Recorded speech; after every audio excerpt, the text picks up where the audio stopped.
This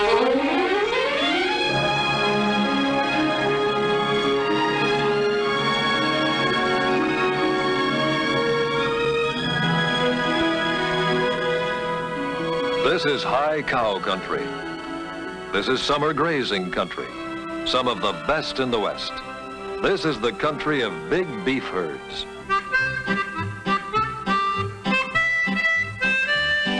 It's like a pleasant dream for this white-faced, ruddy-coated youngster.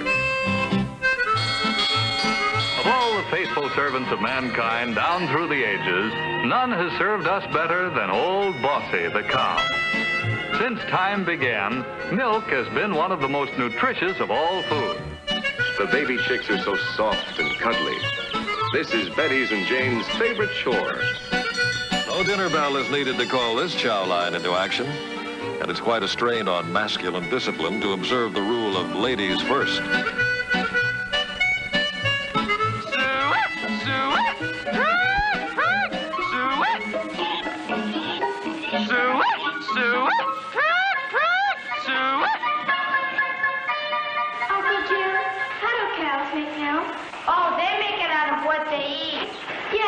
What do they eat? Well, come on, I'll show you. Why, that looks like some of our breakfast cereals. That's me. Or rather, it could have been me. No, I didn't grow up on a farm, but I had a pretty idyllic American childhood. I grew up in Evansville, Indiana, which is a small city in the middle of corn country. I was what my mom called a good eater, because I always cleaned my plate and drank my milk. This is really me.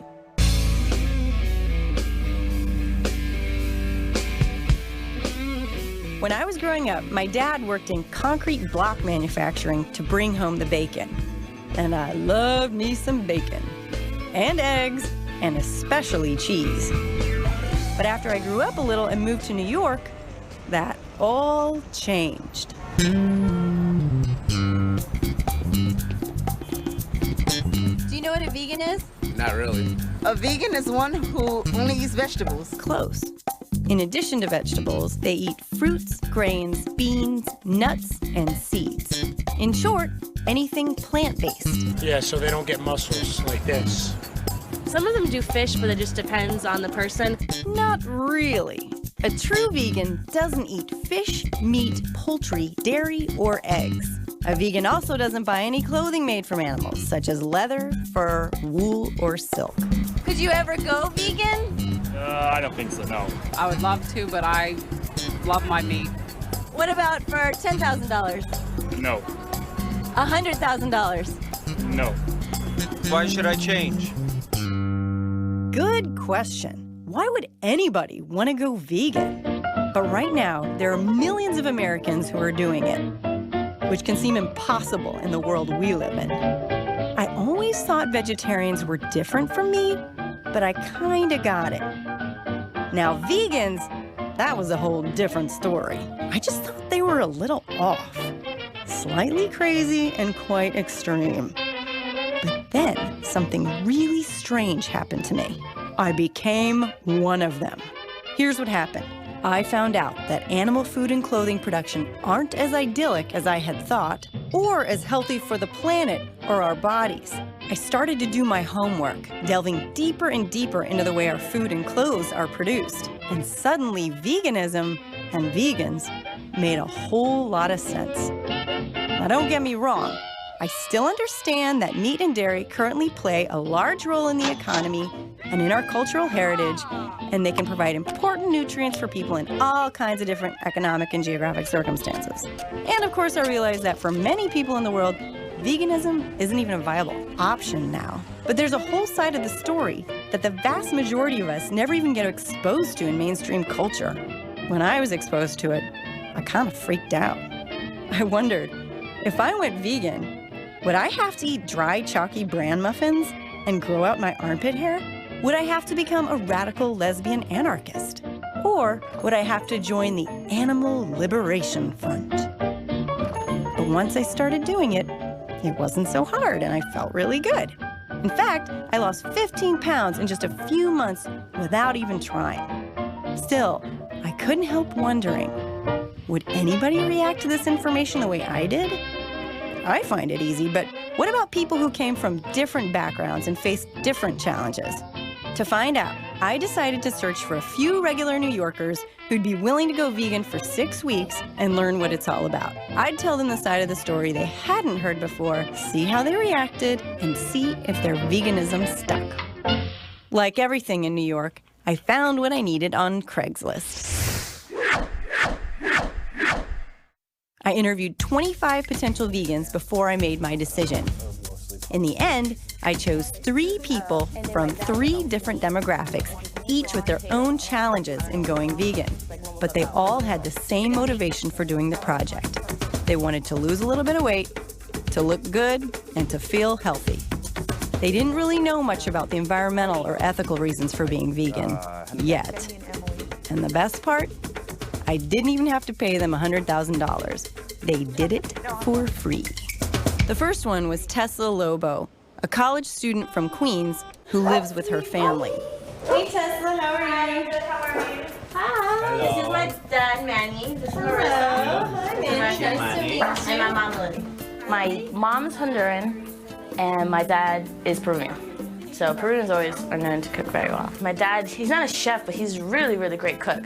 So there's always like pork chops, and there's always steak. And there's so much meat in here. And more meat. And more meat. And my dad, like, it'll be, you know, 3:30, food is done. Like, I don't have to worry about anything. I'll make something for myself. How to say it in English? I prepare the food that is from my country. We call, in Spanish, it's lomo saltado. It's like a beef stew with french fry. When you grow up in different country, like my country, his country is different. Over there, you're gonna think that you're crazy. I'm sorry to say that, you know, but that's what they're gonna think. Oh my God, she's crazy. How's she gonna live without meat, you know? I don't like beans, I don't like vegetables. I like salads. I love salad and tomato and cucumbers. But I don't like broccoli or... Yeah, no one believes that I last. You're not gonna last. But I'm very, I don't know, like... And if you don't last, you know, we won't know about it. You'll hide it and, you know, you'll cheat and none of us will know. That's mean. I'm very, very determined. And I'm very, very competitive with myself. Like, I like it when someone says you can't do that. It's like, okay, thanks. And then I always end up doing it. It's like, I know I could, like, I'm just that type of person. But it's just my dad's food. It's tough. The second person I chose was Brian Flegel, a 27-year-old bachelor from Manhattan.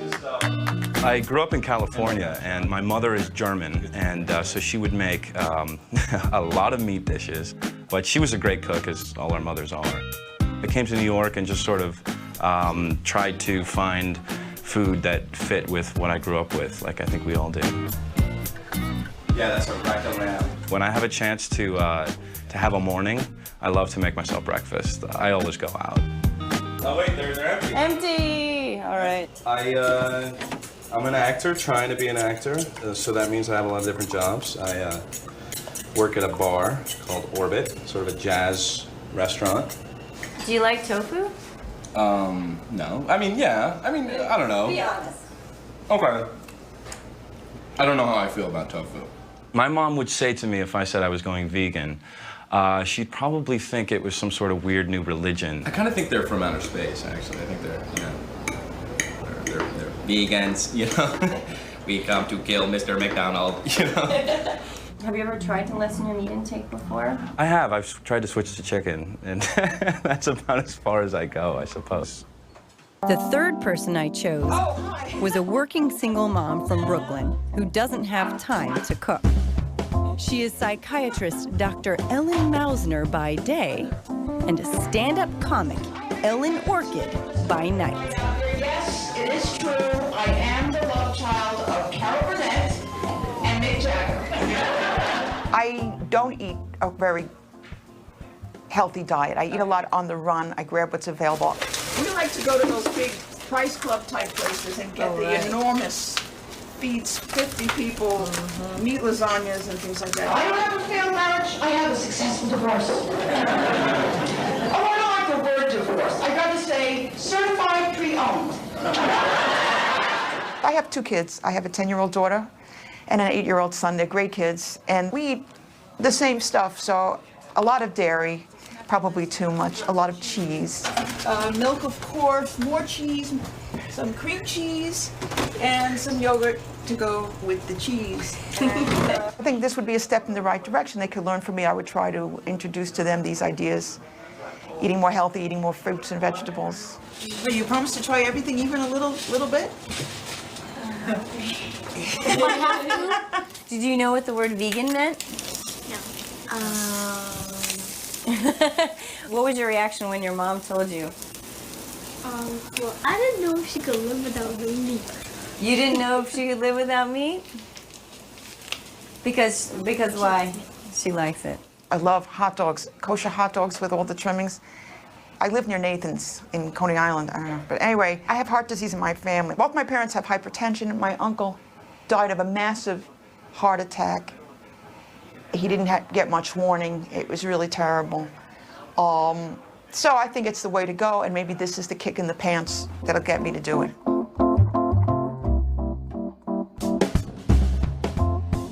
This really is it. We can't even eat anything tonight. Because after we get the blood work, we can't screw that up. I'm going to say it like this, so just bear with me. Philly cheesesteak. I asked for cheese on my fries and there's no cheese on my fries. We're very primitive about eating meat, right? The texture, you tear it with your teeth or fork or knife.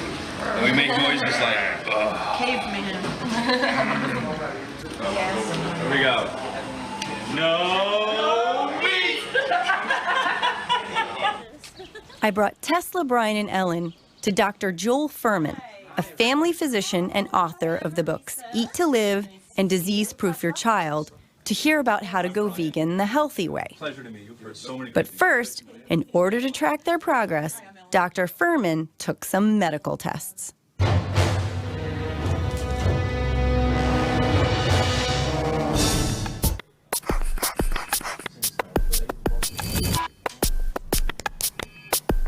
First thing you have to realize is that the American diet style, what that represents. The American diet is 40% of calories from animal products and 50% of calories in processed foods like pasta, salad oil, sugar, pretzels, chips, cold cereals, soft drinks, right? That leaves over about 9% of calories left. Half of that's white potato, and the other half is what we call unrefined plant food, or UPF. Fruits, vegetables, beans, nuts and seeds, legumes. So those unrefined plant foods is just a small part of the American diet. What we find from the scientific studies around the world is that as the unrefined plant foods increase in volume in a diet of a particular population, to that extent, heart disease and cancer go down and almost disappear as that goes up. We're looking for foods that have more nutrients and less calories. And the food that wins the prize, the #1 gold medal, is green vegetables. And then let's rate all the rest of the foods. Berries, beans, eggplant, mushrooms, tomatoes. They're so high in nutrients per calorie that no matter how much you could possibly eat of them, you're still gonna lose tons of weight. You can't be overweight, even if you overeat on these foods. Why should we die unnecessarily of heart attacks, strokes, and cancer if you don't have to? Dr. Fuhrman has helped thousands of people fight disease through optimal nutrition. We got to meet one of them. I was a vegetarian prior to starting this, but I used to use dairy. And unfortunately, I considered myself a vegetarian, but I didn't like vegetables. So it was the whole vegetables thing in the beginning that was difficult for me. I had never even tasted kale, and now it's my favorite vegetable. I feel very strongly that she most likely wouldn't be alive today if she didn't find out about this information. So people don't usually live through 4 heart attacks. She's lucky she made it this far. And now after, I guess, 80 pounds of weight loss and finally being brought back to good health again, she's got it's a wonderful thing to have people, so she can have a whole, another life now. Dr. Fuhrman invited us to his house to meet Chef Robin Jeep and his family and to show us some healthy vegan food we can make. But this one's mine. Tell them about the soup you made. Okay, it's a cream of pea soup, but there's no dairy in it. The cream is made with raw cashews. It makes a wonderful, wonderful, rich, creamy soup. This kale is steamed kale that's chopped up with a cashew butter cream sauce. This is actually the best thing I've tried so far. Are we going on like a lower to higher scale here? Are we starting with, and then, because this is really good. I never knew the backstory of that. Do you de-stem all that, or do you buy it pre-washed? The Rapunzel. The Rapunzel is this green vegetable. And that's how I am with the kale. I just, every day we have We'll go to the Queen. We want you to taste a lot of things, and you're going to find some things you like better than others. And eat more of those things you like better than others, but still taste other things. Try to taste something else. Like with a child, it takes about 15 tries of taste before he starts to like the food. Right. You're going to find the same thing. Let's try some of Robin's dessert now. This is with some of the whipped cream on top. That's a beet and carrot cake. Beet and carrot. And now I'm pulling out the sauce, which is a butternut lemon sauce. This is the whipped cream, which is macadamia nuts, dates, and soy milk. But Dr. Furman, I always thought macadamia nuts were very high in fat. All nuts are high in fat. But the thing, we're looking to have a diet that's good fat, that's high in nutrients. The fat we eat, we want it to be high nutrient fat. I'm saying, it's fine. Ready for that, though. The healthiest food is whole plant foods, preferably organic and locally grown. But sometimes it's good to start with vegan versions of the things you're used to eating while you're transitioning. Healthy food, healthy food. You can find this kind of stuff at every health food store. Tofurkey, fake turkey. This is really good. Oval bologna smart deli is really good. Look, give me lean sausage. Give me lean ground beef. Not a single picture of a cow. That's right. It comes in a box, so it's not going to go bad. Vegan gourmet, cheese alternative cheddar, mozzarella, nacho, and Monterey Jack. Okay, yogurt. Whole soy is a brand, silk is a brand, Veganese brand mayonnaise. It's good stuff.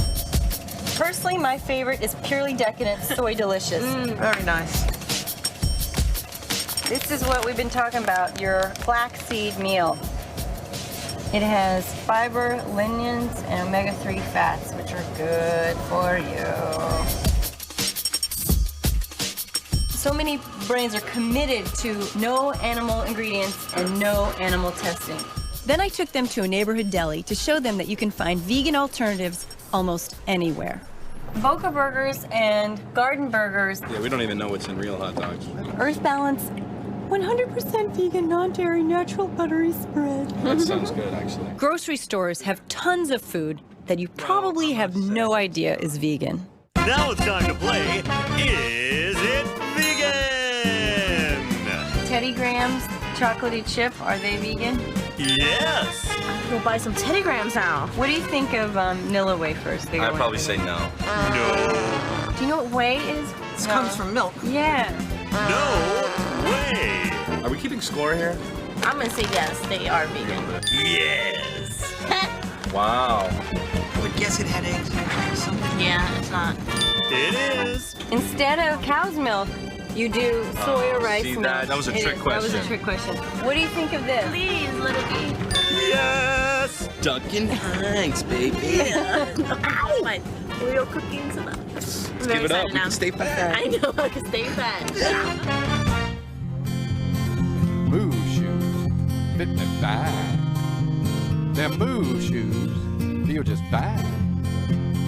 Sarah and Erica's moo shoes fit me fine, oh Lord, and the cows are happy as they can be. See, this looks like a vegetarian shoe, doesn't it? I mean, you could just tell somebody that someone's a vegan by the shoe. As opposed to shoes that just happen to be vegan because they're cheap knockoffs. These shoes are made as alternatives to leather, so they breathe and they last and they wear and they break in. This says 95. What's wrong with the shirt? Average number of lives saved by a vegetarian each year. Oh, yeah.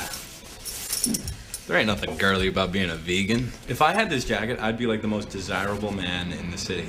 Because I would look like a bad boy, but then it's like sensitive, you know? You gotta say like a Hispanic for the empanadas. I decided it was time to take Tesla and Ellen for a girls' night out.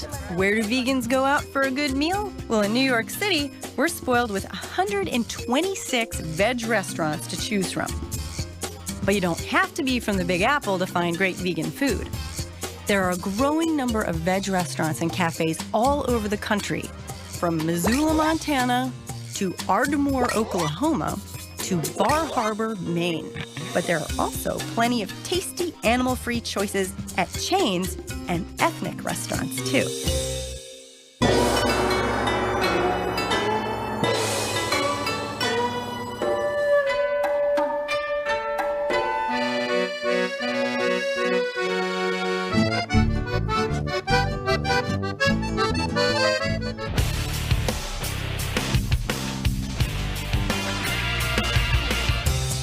Tonight, I chose a trendy restaurant that's not just vegan, but raw as well.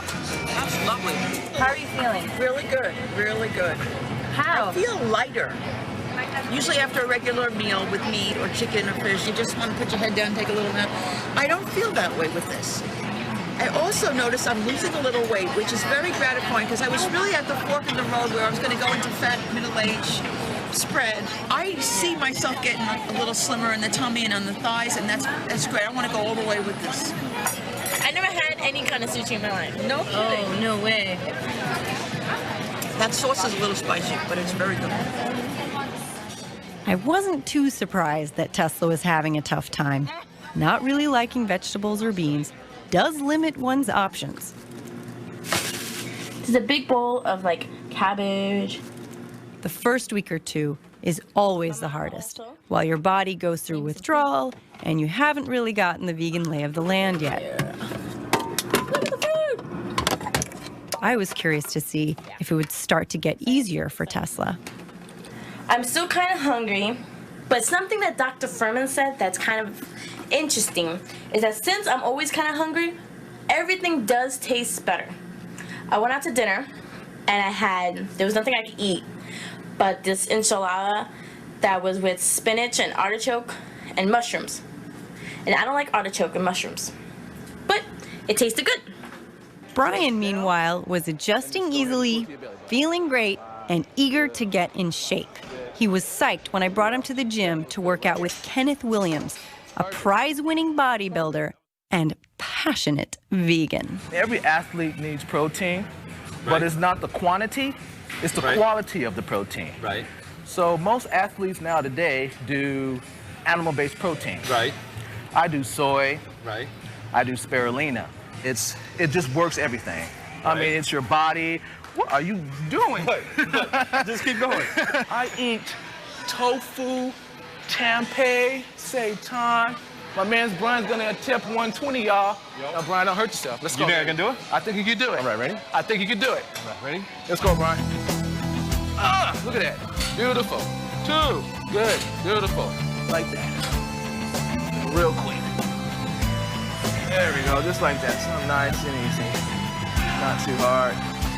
1, 2, 3, 4, and excellent like that. Take that out. You can do one of these ones. Oh shit. That comes up like that's so. Mick Jagger. Like that one. Yeah, Mick Jagger. Wait, I don't know what I'm doing with my hands. What am I doing? Okay. No meat, no cheese. Thank you.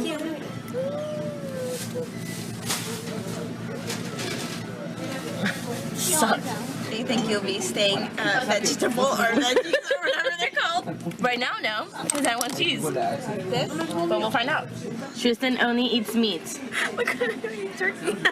And my cousin over here is eating turkey. Tristan, yep, doesn't like it. Oh, look, he ate some. Yep, nope, there it goes. Tristan eats bacon every morning, or sausage lunch. It's just our way of living. In our gumbo, we eat wild squirrel, rabbits, deer.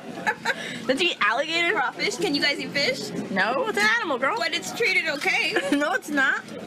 Well, when you take a fish from like down underneath, like say a tuna, right? You take it from all the way from the bottom, this is what Marissa told me. From all the way at the bottom, and you bring it all the way up to sea level, their stomach like explodes, which can't feel very good because it's coming out of the mouth, so they're dying. And also, when they use these big nets that like drop to the end, to the bottom of the floor of the like sea level, the sea floor, and it picks up everything, even like fish that they don't want to pick. So the stuff that like, you know, the little crabs and the little things that they can't eat die for no reason just to get this fish. That's why it's inhumane. Let's say you go out and you hunt your own food and you shoot a deer yourself, and then you eat it. The deer dies. Is that inhumane? The whole thing behind it is we don't need to eat it to survive. We could eat other things, so why not have less suffering? Because we've been doing it for years. Would you eat your dog? I'd eat a dog. You would eat a dog? If dogs just cook good, I'd eat them.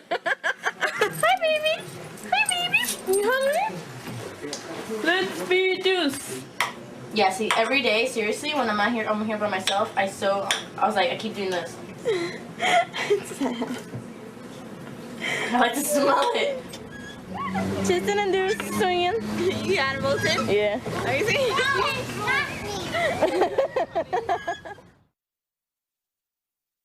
I invited Tesla, Brian, and Ellen to watch undercover footage of what goes on in places where most animal food and clothing comes from. I figured they probably had the same image of Old MacDonald's farm that I grew up with, so it was time to show them the truth. I didn't show the worst of the worst, just practices and conditions that are found on farms every day in the U.S. It was images like these that were the catalyst for me to go vegan, and I was curious to see how they would react. The following summarizes the information they received. In the past 50 years, world meat production increased 5-fold. In order to meet this demand for a growing population and keep it affordable, many farmers have had to convert their small family farms into large industrial-sized operations. They've streamlined every part of the process to be able to compete in the marketplace. Unfortunately, that means having to treat animals like machines. Of all the animals on the farm, a typical steer raised for beef probably has it the best. But even he must undergo routine procedures without anesthesia.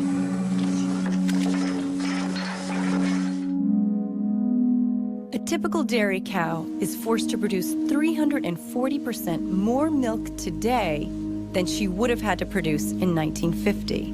Like all mammals, she won't produce milk unless she gives birth. After her baby is born, the baby is taken from her within about 48 hours so that her milk can go to humans. If the baby is male, he will likely be sold for veal or raised for beef.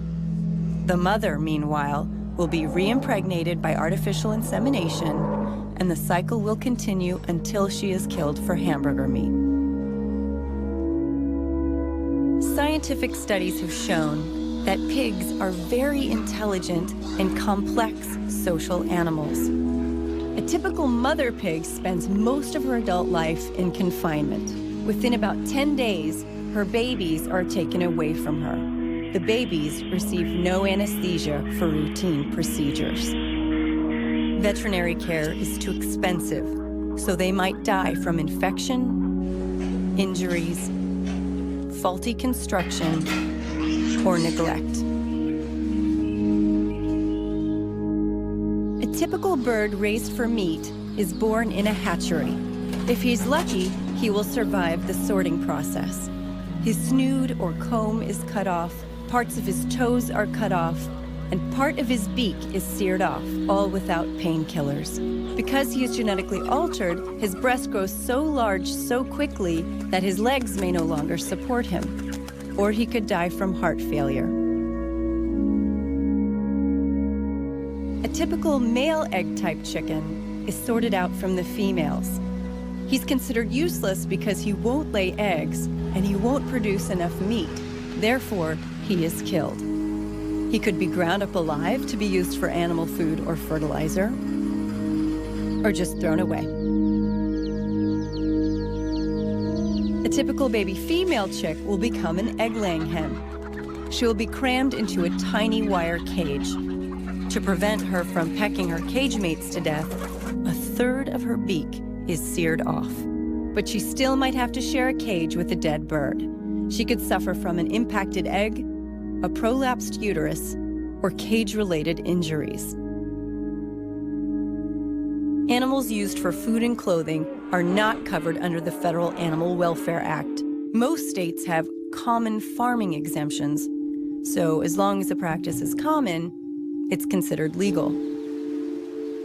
The federal bill that is supposed to protect animals during slaughter is not adequately enforced, and it doesn't include birds.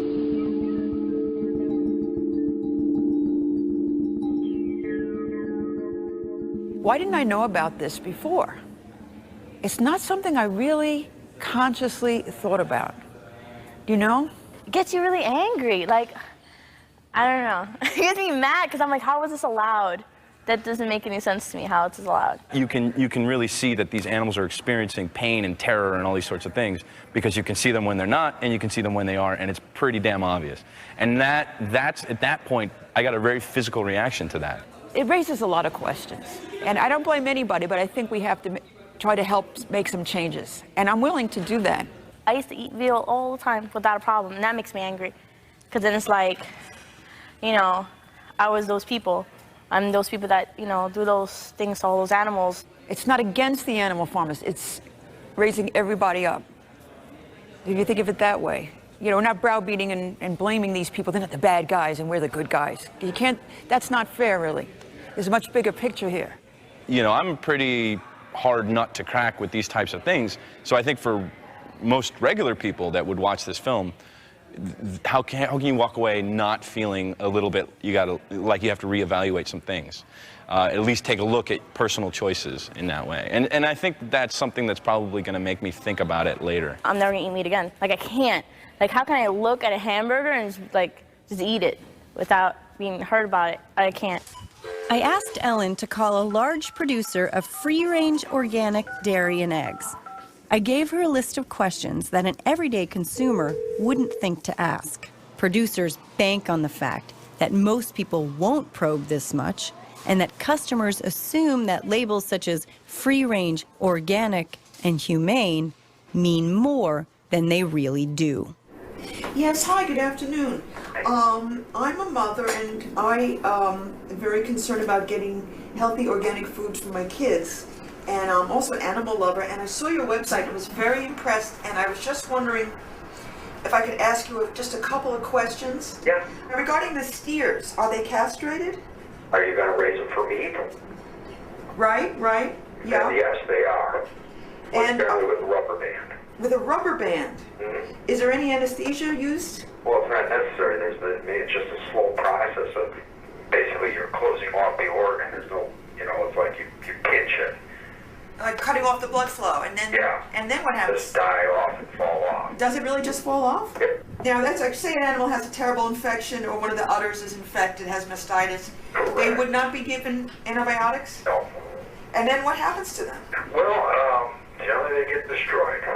And how are they destroyed? How are they destroyed? With a bolt to the head, a bolt gun. Oh, you mean like a bullet? Well, it's not a bullet. It's a pneumatic gun that basically drives a steel bolt into their brain. And what are the space requirements for the chickens? Barn size, they have to have 3 square feet per bird of floor space, as well as their nesting box. Is that considered a lot of space? Yeah. Where do you get your chicks? We buy day-old chicks from registered producers of organic chicks.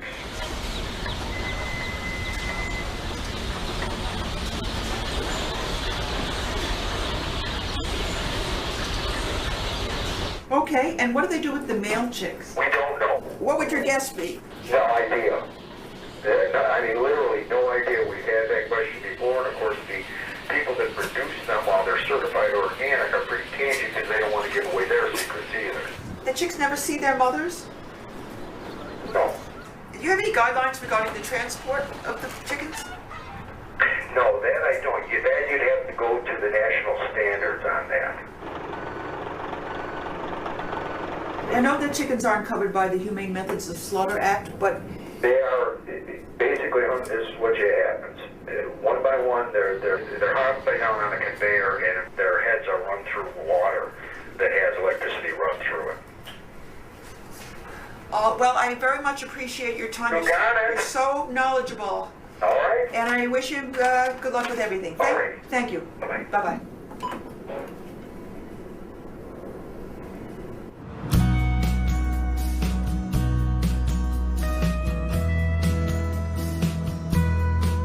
So we've covered factory farms and organic farms, but what about small family farms?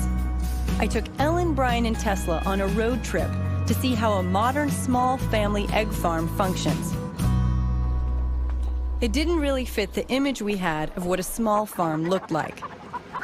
One of the brothers took me in, and he wouldn't let me walk down the thing, but I got to get right up next to it. And just sort of explaining that they currently had about 3,800 chickens in there. And that same place, he said, holds 30,000. And it looked like 3,800 looked packed. Unfortunately, many small family farms can't compete with factory farms unless they apply some of the same practices. And of course, all animals raised for food end up being slaughtered, except for the 2 spent hens that the egg farmers gave us. What does it feel like? You feel it breathing?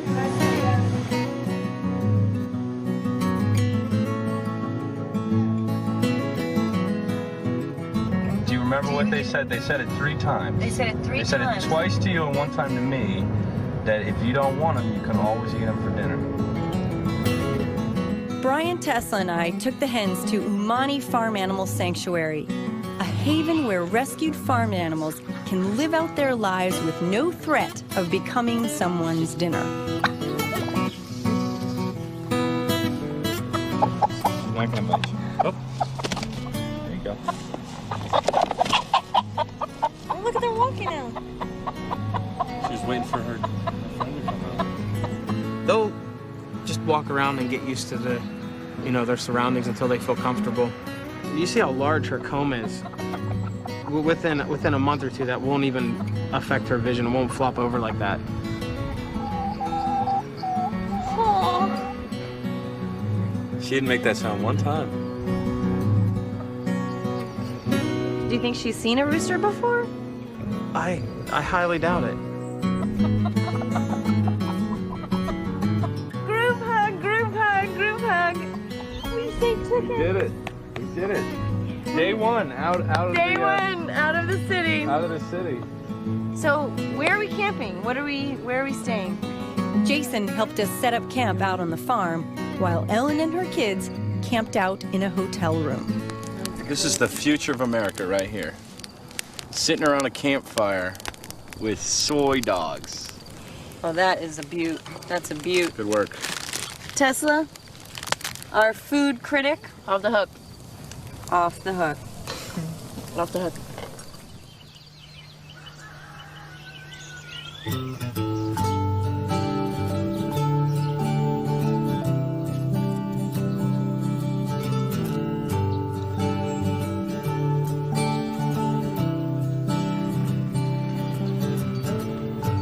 Ellen and company joined us in the morning for a tour of the farm.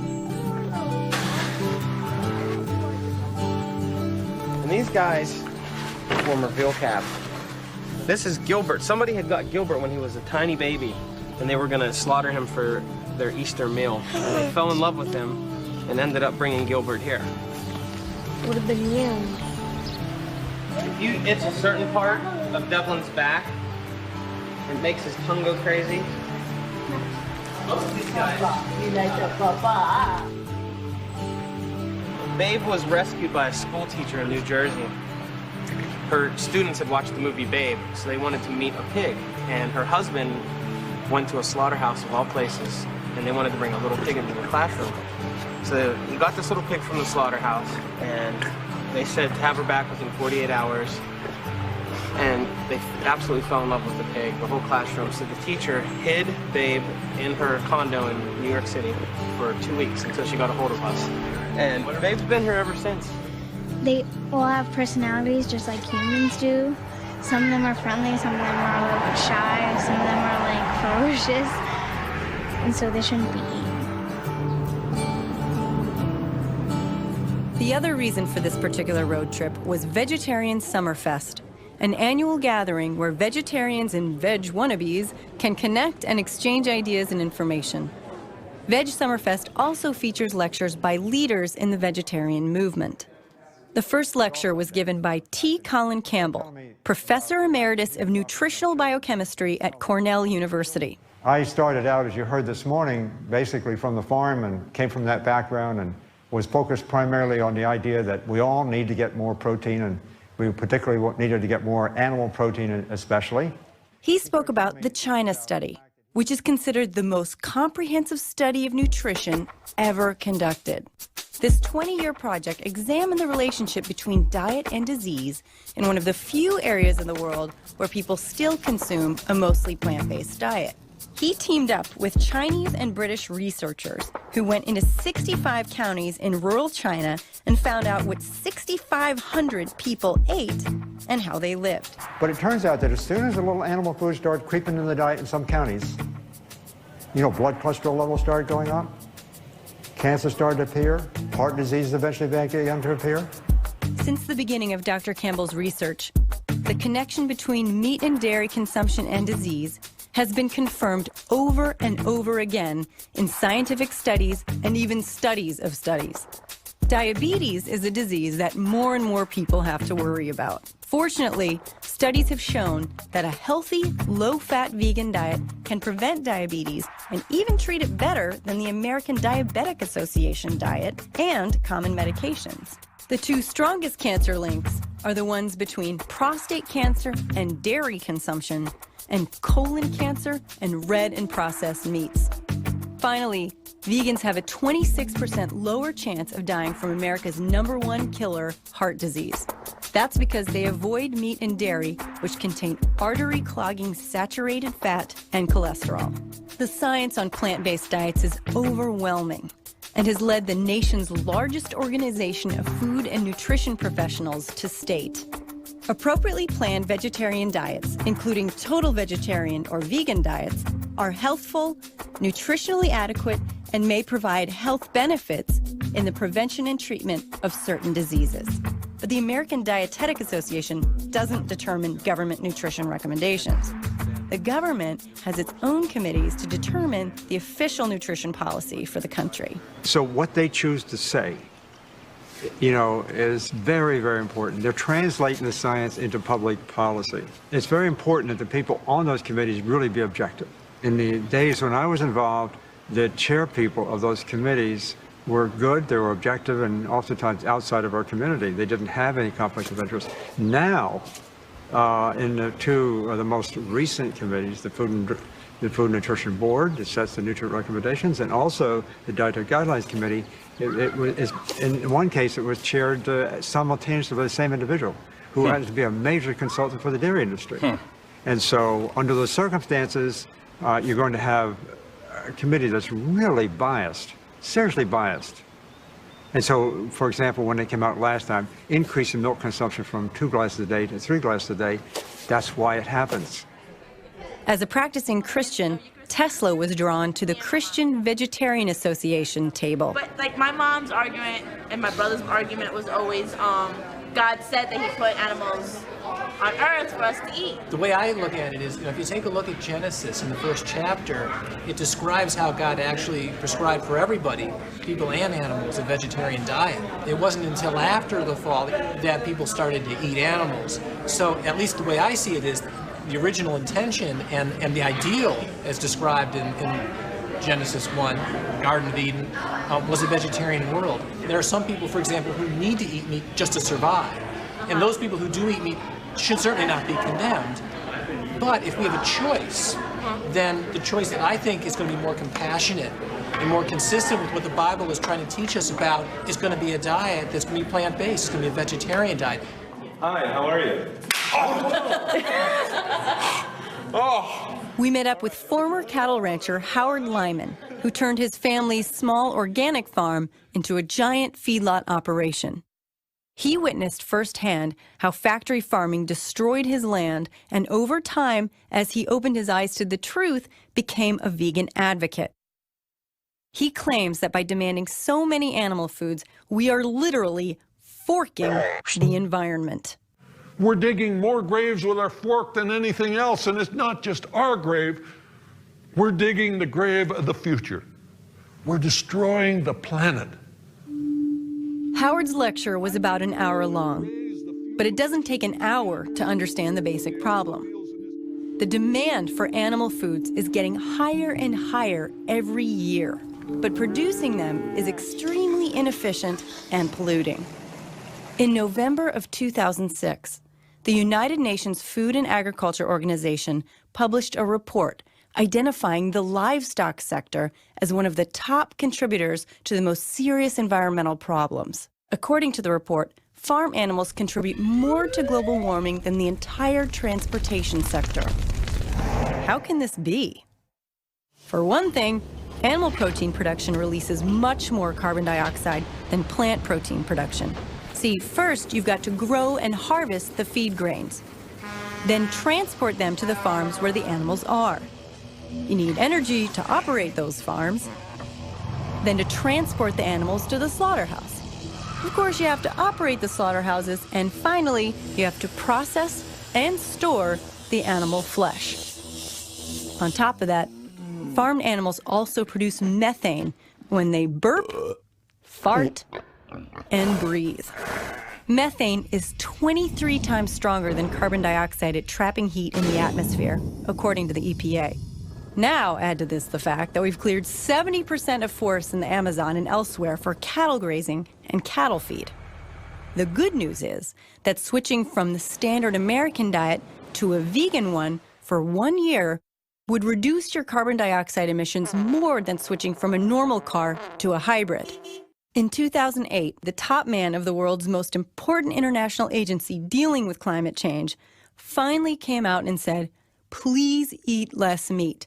Meat is a very carbon-intensive commodity. Never have we had less clean water than what we have today. In order to get 1 pound of beef, you have to feed a steer 6 to 10 pounds of grain, which also means that much more water is used because you have to irrigate all that grain. And cows drink 50 gallons of water or more per day. But it's not just what goes into the farm animals that's a problem. It's also what comes out. For example, hogs in North Carolina produce 10 times more fecal waste than people do in North Carolina each day. And all that poo has to go somewhere. Often, it's stored in huge open-air sewage pits called lagoons. As these fill up, the waste is sprayed onto fields. Unfortunately, the lagoons are prone to leaks and spills, and waste from sprayed fields runs into lakes and streams and contaminates groundwater. Never in the history of the world have we ever had fewer fish than what we have today. A 2006 study reported in the journal Science claims that 1/3 of the ocean's species are already in collapse. And if current trends continue, by 2048, all the ocean species will be in collapse. In the same way that we've industrialized land animal farming, we've also industrialized fishing. You've got huge nets that are acres wide, lines with hooks that can be 50 miles long, and tons of gear dragging along the ocean floor, obliterating coral and flattening natural landscape that provides essential habitat for many species. Unfortunately, they snag non-target species too. Fishermen discard about 25% of what they catch worldwide, according to U.S. News and World Report. Of the ocean fish that are kept, a percentage ends up in fish farms as feed. For every pound of farmed fish produced worldwide, several pounds of marine life may have to be caught and killed. Right now, the world population is 6.7 billion. By 2050, the population will reach over 9 billion, according to the United Nations. If everyone adopted a vegetarian diet and no food were wasted, current food production would theoretically feed 10 billion people. That's what the Population Reference Bureau says anyway. Unfortunately, the trend in the developing world, where most of our population growth comes from, is to eat more like Americans. That means more meat and more dairy. You might have heard the statistic that says, if the whole world lived at consumption levels of Americans, we'd need 3 to 5 more planet Earths. I just revel in the fact that I am able to come here and spend time with people that have the opportunity to change the world. And from the bottom of my heart, I will tell you, we need to change the world, or our society as we know it will not survive. We got the message loud and clear that plant-based diets are better for our planet and our bodies. That left one question unanswered. If animal products are so bad for us, why did we evolve to eat them? We tracked down Dr. Milton Mills, a physician who has lectured extensively on this particular issue. And currently what people believe is that when human beings moved out of equatorial areas into the more temperate areas around the globe where plant foods weren't available year-round, that it then became necessary to eat animal foods in order to survive. And that's when humans developed sophisticated hunting technology so that they would be able to make it through, say, the winter months when plant foods weren't available until they could then start gathering their plant foods more. And the other thing is that once we decide that something is either necessary or desirable, we enshrine it as a cultural value. And once it becomes part of our culture, it really doesn't matter whether or not it's necessary or important for survival. We'll do it anyway because, you know, we consider it to be necessary and important. Right. So it seems that it was evolutionarily advantageous for humans to have as many food options as we could. And that's why we became omnivores. But now that so many people in developed countries have access to healthy plant foods year-round, we don't need animal products to thrive anymore. Because we're killing the planet with our growing meat and dairy habit, it has now become evolutionarily advantageous for us to adopt a plant-based diet. One forward thinker of the past century became vegetarian at the end of his life. He is quoted as having said, "Nothing will benefit human health and increase chances for survival of life on Earth as much as the evolution to a vegetarian diet." Meat's bad. Tesla? Vegetables are good. Animals are friends. Vegan. Vegan is the only way. Some are black, some are white, some are different. We are all together with vegetables. On that inspiring note, we left Vegetarian Summerfest and headed back to Umani Farm Animal Sanctuary to meet Jason's wife, Casey, who tells us a little bit about raising the next generation of vegans. I'm 8 months pregnant right now. Wow. And we have Aiden, our 5-year-old. There are several great books on, pregnancy and the vegan diet. So we were very convinced, this is the healthiest diet for us as well as for our child, but we had a lot of skeptics, a lot of people who questioned that. When we went to the pediatrician, their whole attitude was, it was really sad. They were giving me a list of all the illnesses and ailments I could expect Aiden to have within his first year. None of these things occurred. He's been just wonderfully healthy. On our way out of town, Casey took Tesla, Brian, and me on a mini field trip to a place that reminds us of the fate that the animals at her sanctuary are spared. This slaughterhouse closed down, I think, in '79, so everything is pretty dated, but it still shows you the layout of any slaughterhouse today, and I can still walk you through the process that every animal is, forced to endure when they're sent to a slaughterhouse. I feel that it is a really haunted place, and that the energy here is full of all that fear still. I feel it right now. This is a journey I wish that everybody could take.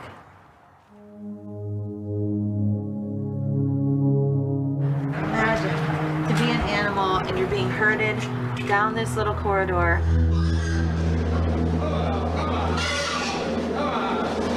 This is the door that after the animal was stunned, they drop.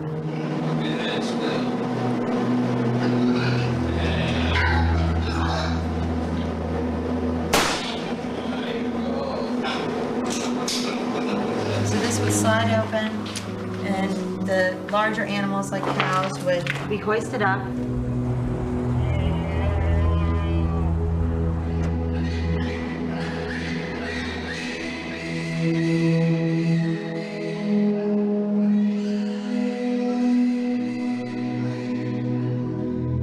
This is the scalding tank right here. So where these chains hang, the pigs would come in, and then they were dropped into the scalding water.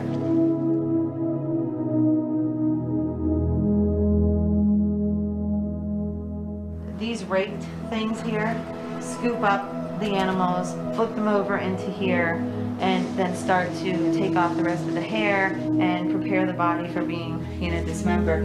This board actually has lots of knife marks on it, so I guess they began cutting and dismembering here.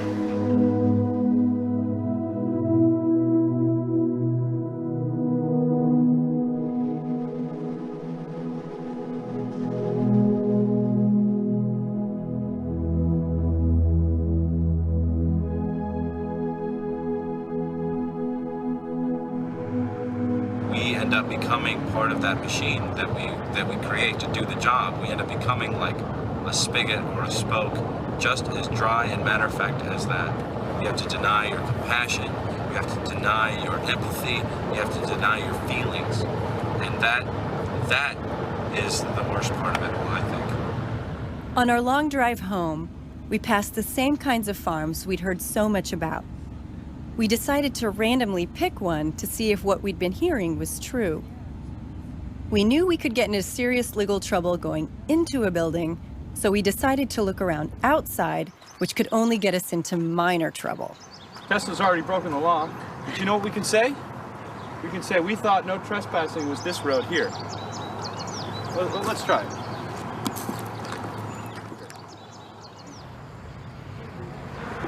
Oh my God, this is disgusting. Are you getting it? Yeah, I got it.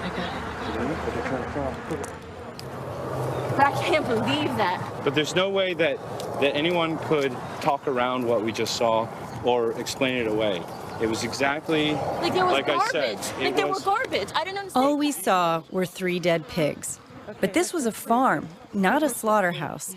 And for us, it was proof that animal deaths are considered acceptable losses in an industry that treats them like economic units. We were meat eaters like 3 weeks ago, having no problem eating a bacon cheeseburger deluxe, and now we're like, we don't even care about getting arrested to make an effect. That's crazy. And if that can happen with us, I know, and I'm an idiot, and I love meat. Eating meat 3 times a day, that we can go this far, and it can make sense to us to the point where we want to break the law, and we're not crazy. It's the fact that this issue is real.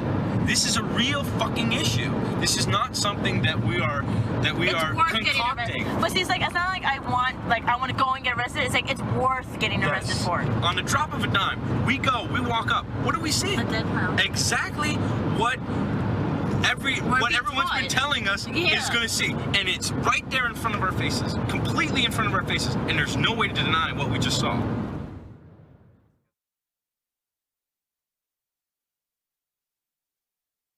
So here I am in New Hampshire, and actually my mother, surprisingly enough, is pretty cool with the whole vegan thing. She's actually purchased all this vegan food. They have been somewhat pensive, my stepfather and my mom, about talking about factory farms and a vegan lifestyle. I think maybe they think in the back of their heads this is going to be a temporary thing. Still waiting to see if it's going to be a temporary thing for myself. I believe that I will live like this for the rest of my life.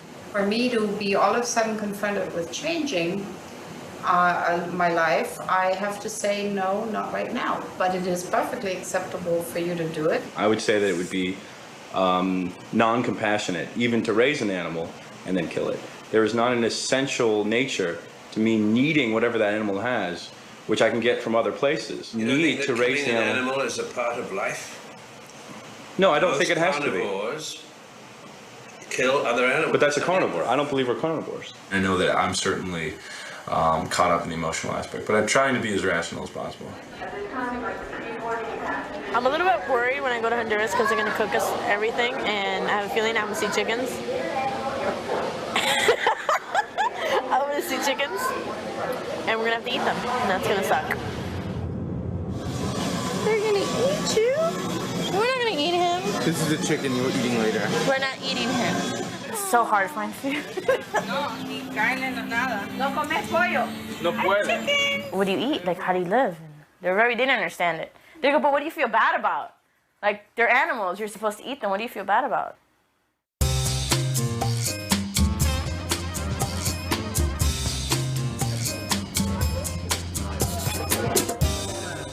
It's July 5th. I just feel a little sprinkle of rain, and we're very happy to be here. Heading from New York, beautiful New York, to London. Good luck, Mom. Yeah. It may be tempting, but we're on a vegan diet. Can I remain a vegan? Because I swear to God, it's like being a nun at an orgy. I found oatmeal, grilled tomatoes, which are fantastic, baked beans, which I love anyway and have lots of protein and fiber. On the menu, there's a place where they put a V next to things that are for vegetarians. We're vegan. This is vegetarian lasagna. Isn't that beautiful? This is one beautiful vegetarian salad.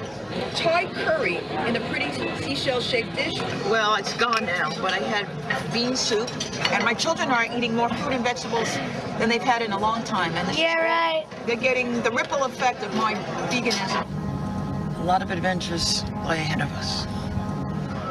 Roman Boss. We asked about vegetarian restaurants, and we found one called Demuth's. This has bean sprouts on top, bits of toast, lentils, peanuts, tomatoes, and then the kids getting nachos with a lovely salsa. We're going to a vegetarian restaurant called Food for Thought. That's the universal sign for hunger. All righty. Well, we're going to eat very well today. Now I'm going to dig in and enjoy this lovely meal. You said, I want to talk to you in person. I feel bad. And so I think I know what that means. I'm still vegan. Oh, you are? Yes. Wow. But I'm scared, Marisa. Oh, and I was talking to Harry about it, and I'm like, I'm going to start crying. I feel so bad. Because I don't know if I want to stay vegan. I'm tired of having my dad cook food, and it's like, okay, you're done? Because then I got to go in and make my own food, and I can't eat with my family. I'm tired of, like, I've gone out so many times where it's like I have to sit there, and it's like, are you going to eat? And I'm like, no, because I can't eat anything. I'm sorry, I'm such a punk. No. And it's like hard. Yeah. Because then it's like, why are you doing it then? Why are you doing it? And I was like, because I feel like a hypocrite if I don't keep doing it. And like, I don't want to not be vegan. And they're like, well, then just don't. It's so confusing. A lot of people, I think about veganism like a religion, which is totally wrong because it's not you have to live by certain rules. It's about minimizing suffering. It's not about being perfect. So what I would love for you to do is to just try a little bit at a time. Like, do you think that might work even if it's just vegetarian for now? See, I was thinking about that too. Mm-hmm. That's a whole lot easier. I can have pizza. That's so much easier. Mm-hmm. But then I've said it to Marisa. I think being vegetarian is like, it's not the whole thing, and I think you should do it full. What do you feel like is the thing you're lacking the most? Like, what do you wish for? I wish everybody I knew was vegan. Then you need to join a vegan meetup. You know, you live in New York City. You know, you could be a vegan anywhere, but it is really damn easy in New York City. This shouldn't be a negative thing. This should be a positive thing. I just feel like this is a life decision, and I gotta make it now. Do you really think that you'll be able to stay vegan?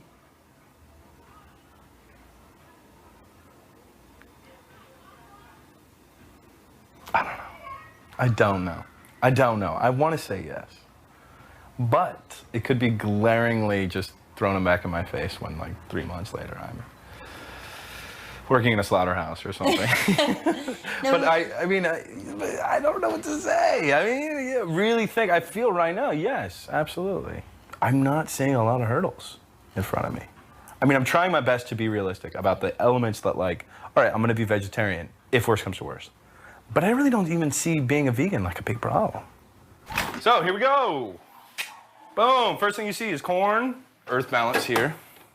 And this actually tastes much better than regular butter. Like I said earlier, I made grilled cheese sandwiches. And I don't have any of the regular American cheese left, but I have some of this. This is like mozzarella. And this is really tasty too. And it melts really well, the tofuti. And I have some courage burgers. These don't taste like beef burgers, but they taste like chicken burgers. It's a rack of lamb. And it's kind of weird to hold it now. And this was going to be my prize. I was going to eat this at the end of the project. And here it is, frozen. Would you don't, so you mean you don't want it anymore? Yeah, I don't. What do you think would be an appropriate thing to do with it? Should we feed it to the cat? Here we are back at my kitchen. It's been 6 weeks later, and there have been some significant changes made as I went the vegan route. I am absolutely hooked on the soy milk, and it comes in a lot of different flavors. I like the vanilla, and I'm absolutely thrilled with the coffee, which you can serve hot or cold, and tastes very good. What would you think if your mom said she was really going to stay vegan? I would think that would be really good because she would stay really healthy and live longer. On an average day, you'll find a lot more vegetables in this fridge than there ever were before. Cherry tomatoes, the kids love, and they pop them like candy, especially when they're watching TV. Their taste buds are more attuned to the real flavors and things instead of the diluted, junky flavors. Hummus, which, you know, it's absolutely delicious. I found it easy to do. I thought it would be difficult, I don't know why, but in reality, this food is all around. And I only wish I'd found this sooner, because I'm meeting people who have been vegan for 20 or 30 years, and I go, look what I've been doing to myself for 20, 30 years, you know. But let's start now, you know. So this has been a great gift that you've given us, so thank you. Hi, puppy. Hi. Hello. Would you say your tastes have changed or expanded? Yeah, I'm willing to try a lot more things now. This is my fake butter. Well, this is margarine too, because now I like margarine. And cream cheese. All right. Yeah, everyone loves the cream cheese and they keep wasting it, which gets me mad. My sauce, my marinara sauce, and I have blueberries. I have applesauce, which I did not like too much, but it's okay. My wieners, which I fell in love with camping. I went shopping with a new guy, which is going very, very well. He's like, if you told me that you'd stop being a vegan, he's like, I'll marry you. He's like, because you're perfect. He's like, you're like perfect. And he's like, but you won't cook for me, and that kills me. And I'm like, I'll cook for you, baby. You just might not like what you're gonna eat, but I'll cook for you. I never thought I'd want to stay doing it. Like, seriously? Like, to stay doing it? No. I never thought I'd feel so guilty, and I didn't think it'd work. The experiments. I didn't think it would work, and it did.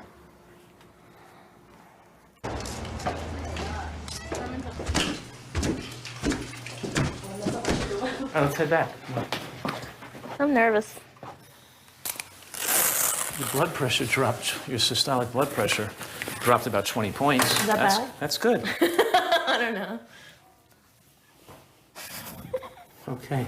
You lost 2 pounds. That's awesome. That's pathetic. But we have to get the blood first. You gotta get the blood first. You need the blood first. It's about the blood, not about the weight. Oh, it was about the weight.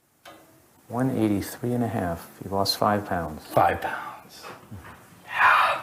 Wow. Huge improvement in your blood pressure. Awesome. My blood work was excellent, since you brought that up. And I think my blood pressure was better than yours. And I lost 5 point something in poundage. You can't compare one person to another. Each of you have to improve from where you were to where you are now.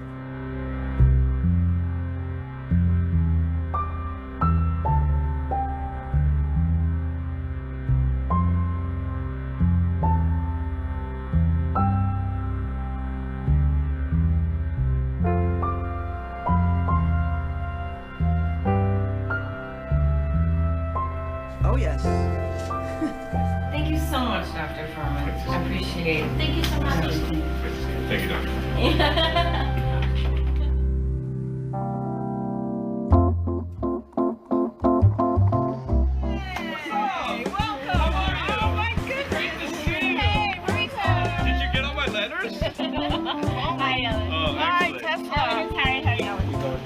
Can I get a hug?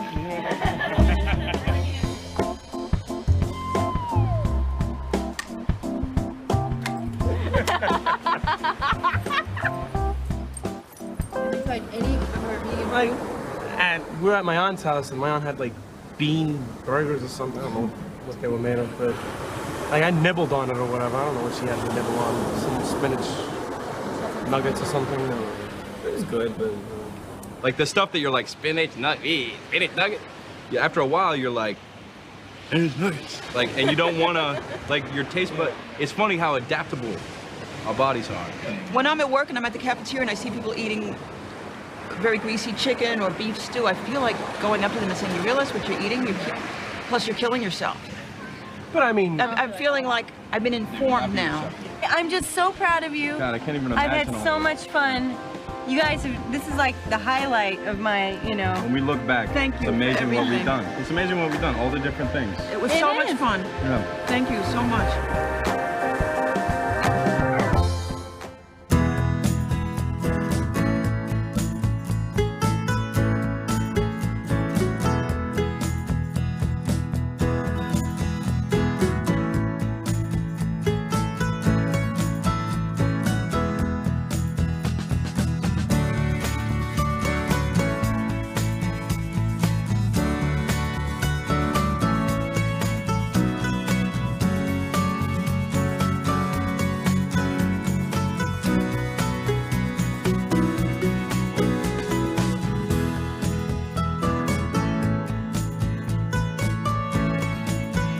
The truth is, you don't have to be famous to make a difference in the world. You don't even have to be an activist. You can just be a regular person doing your own thing every meal, every day. Because that's how conscious living is changing the world, one person at a time.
Hello.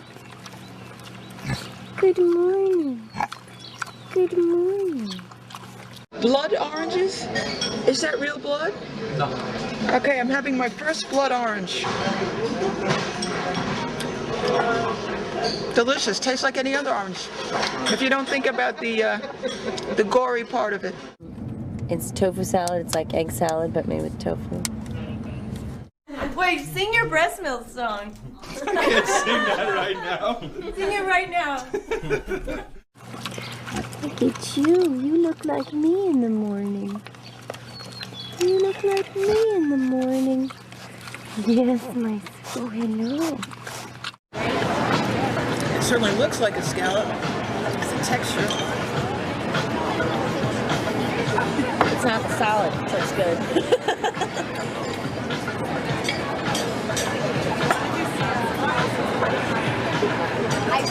You don't like egg salad at all? No. Okay, then you don't have to try it. No, Okay. Oh, I wish I had some breakfast for you guys. I wish I did. Dr. Furman, please give me some breast milk cheese. Yay,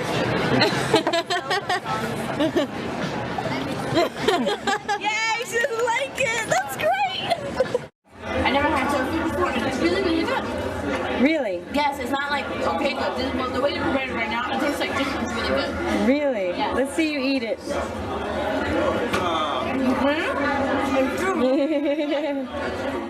You're giving me the way to live. Now just give me some breast milk and make it okay. I don't get it. It comes from humans. It's not from animals or even dogs. It's breast milk cheese. Let me make an omelet, please. Dr. Furman. Is that okay? Yeah, great. Thank you. Thank you. Thank you very much.